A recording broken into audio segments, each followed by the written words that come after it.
ঘরে বিদ্যুৎ নাই, ঘরে ঢুকে দেখি ঘরে পাখা বন্ধ, ফ্যানের পাখা সুইচ দিলে পাখা চলে না, দেখি বিদ্যুৎ নেই। আইলাম বাইরে, এই দেখ গাছের পাতাও লড়ে না, স্টপ, দাঁড়িয়ে আছে। ভাবলাম যেহেতু বিদ্যুৎ নাই ঘরে, কারেন্ট বিলটা দিয়ে আসি, হয়তো বিল আটকে গেছে বা টাকাটা পরিশোধ হচ্ছে না মনে হয়, এই জন্য বিদ্যুৎটা নাই।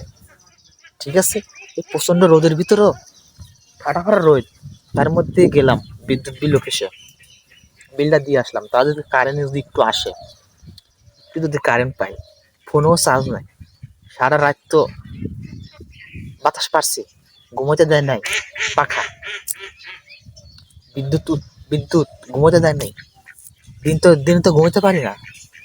গেলাম বাজারে, বিল দিয়ে বাড়িতে এসে দেখি কারেন্ট নেই। ভাই বিল তো দিয়ে দিলাম, এবার তো কারেন্টটা দিয়ে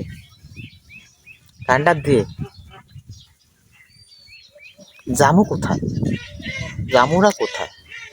ঘরেও থাকতে পারতেছি না, বাইরেও যাইতে পারতেছি না, বাগানেও আইতে পারতেছি না, জামুটা কোথায় ভাই? জামুটা কোথায় তোমরাই বলে দাও।